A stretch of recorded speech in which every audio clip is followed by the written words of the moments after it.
Motor section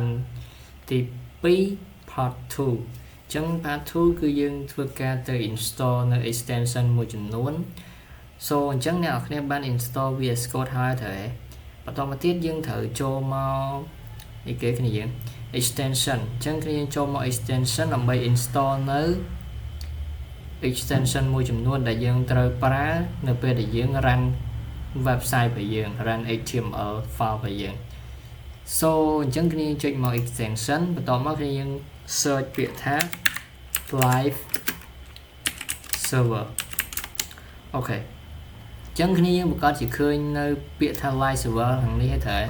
តែយើងអត់យកអា live server file server ហ្នឹងទេយើងយក live server ទៅទេហើយគ្នាយើង install ចុច install មកបន្តមកគ្នាយើងឃើញថាវាបាន install ហើយអញ្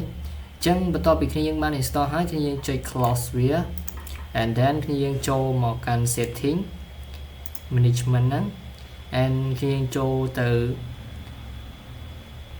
setting and then គ្នាយើង search ពាក្យថានេះ live server នេះសាដើមតែយើង stand នៅ setting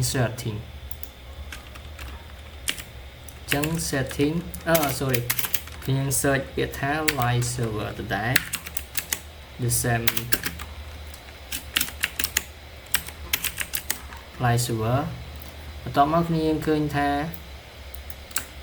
I zoom out ចឹងគ្នាយើងឃើញថានេះខ្ញុំចូលនៅ live server ហើយបើសិនមកគ្នាយើងអត់ឃើញ live server គ្នាយើងអុសមកខមករកពាក្យ live server តែនៅពេលនេះខ្ញុំកំពុងតែចូលនៅក្នុង live server ហើយចឹងក្នុង live server របស់ខ្ញុំមានថាកន្លែង live server setting នេះគ្នាយើងត្រូវរកកន្លែង custom browser អញ្ចឹង live server setting custom browser នេះគ្នាចង់ឲ្យនៅពេលដែលគ្នាចុច click run ហើយគ្នាចង់ឲ្យវាសូននៅលើឯគេចំពោះខ្ញុំឲ្យវាសូននៅលើ Chrome នេះ Chrome អញ្ចឹងខ្ញុំចង់ឲ្យវាចូលនៅលើ Chrome បើអ្នកគ្នាចង់ឲ្យវា stand នៅលើអីគ្នាចុចយក extension ហ្នឹងទៅវាមាន Firefox វាមាន Chrome private អីចឹងទៅ private mode អីចឹងទៅអូខេតែខ្ញុំចង់ឲ្យវាសូននៅលើ Chrome របស់ខ្ញុំអូខេប៉ុណ្ណឹងហើយគ្នាយើងចុច close វា and then ខ្ញុំចូលទៅកាន់ Explorer ហើយខ្ញុំ open ជាមួយនឹង folder ខ្ញុំនៅលើ desktop ឈ្មោះថា 12B បន្តមកទៀតខ្ញុំទៅ បន្តមកទៀតខ្ញុំធ្វើការ create នៅ new folder ចឹង new folder របស់ខ្ញុំនៅក្នុង 12B នេះមានថា drive D12B អញ្ចឹង12ក្នុង 12B ហ្នឹងក្នុង folder 12B ហ្នឹងមាន folder មួយទៀតឈ្មោះថា lesson ហើយក្នុង lesson ហ្នឹងយើងធ្វើការ create នៅ file មួយនេះគ្នាឃើញថាវាចូល stand តាម step របស់វាមានថានៅក្នុង 12B មាននៅក្នុង 12B មាន listen folder ក្នុង listen folder មាន file មួយដែលមានឈ្មោះថាfirst .html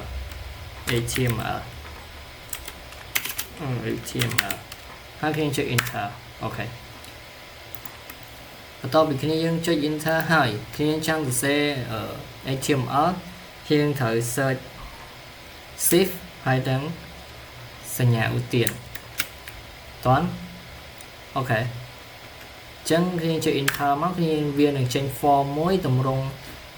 form មួយដែលជា form របស់ HTML file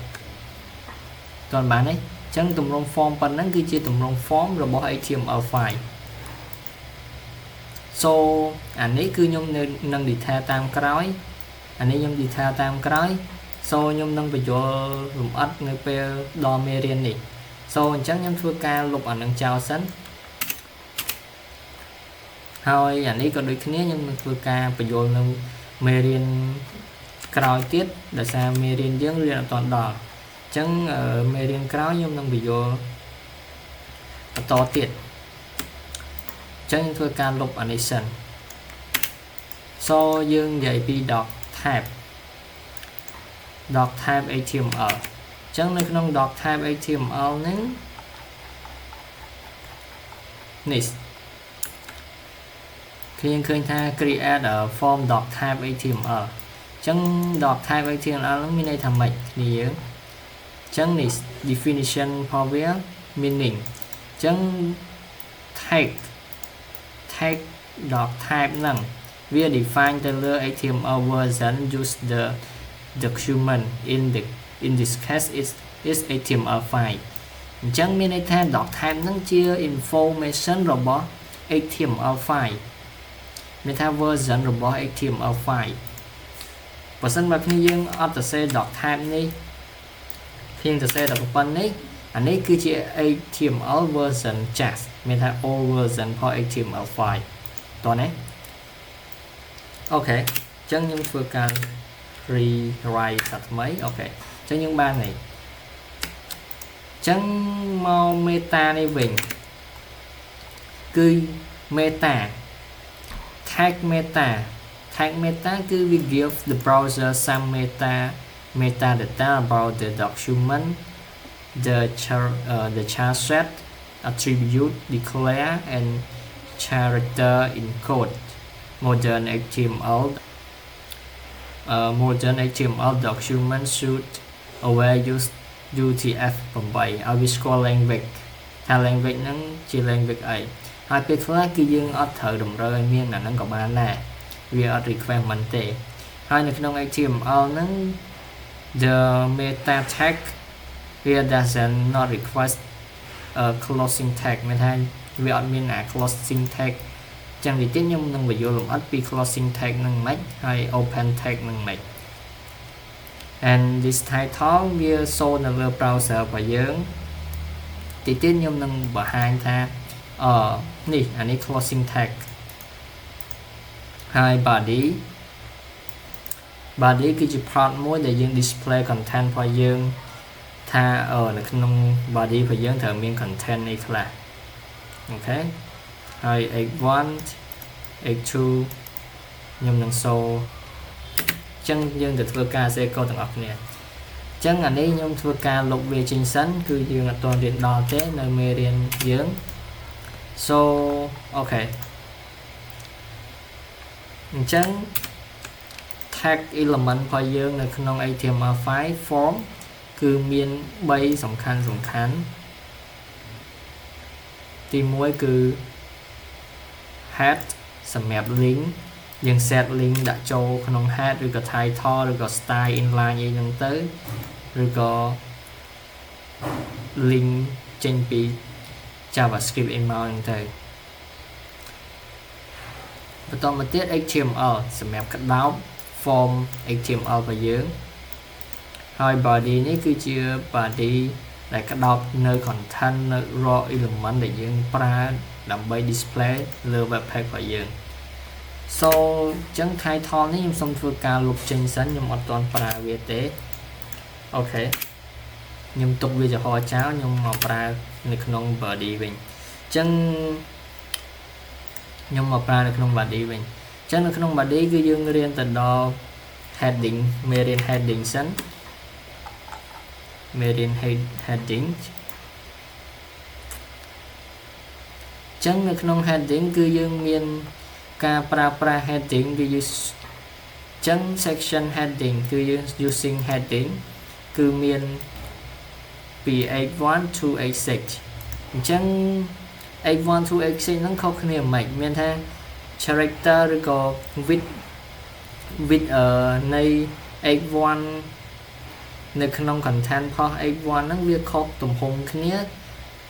រាល់ h1 ទៅដល់ h6 មានន័យថាគេទៅសេ h1 heading 1 and h2 h3 h4 h5 យ៉ាងទៅនៅពេលដែលយើង display ឧទាហរណ៍ថាខ្ញុំចង់សរសេរ h1 ខ្ញុំធ្វើការគុណនឹង6ដោយសារយើងមាន6 x អូខេអញ្ចឹងនៅក្នុង h1 ខ្ញុំដាក់ពាក្យថា hello 1 h2 ដូចគ្នាអញ្ចឹងនៅក្នុង h2 ខ្ញុំធ្វើការ copy đặc biệt thá x2 so nó bây giờ khi dân ban một phần năng hỏi khi vừa ca click mời đám hai khi auto biệt thá open with live server chẳng nó bây giờ khi auto can open with live server chẳng biết能 load ទៅ pack មួយទៀតដែល display ទៅលើ content របស់យើងអញ្ចឹងគឺយើងឃើញថា H1 វា important មានថាវា show the important big font ហើយ H2 H3 H4 H5 H6 small យកមក but វា bold ដូចគ្នាអូខេនេះជាភាពខុសគ្នារវាងtext នៅលើ browser នេះវាមាន load នៅ port ហើយនឹង lesson plan វាអត់មាន document អីទេហើយ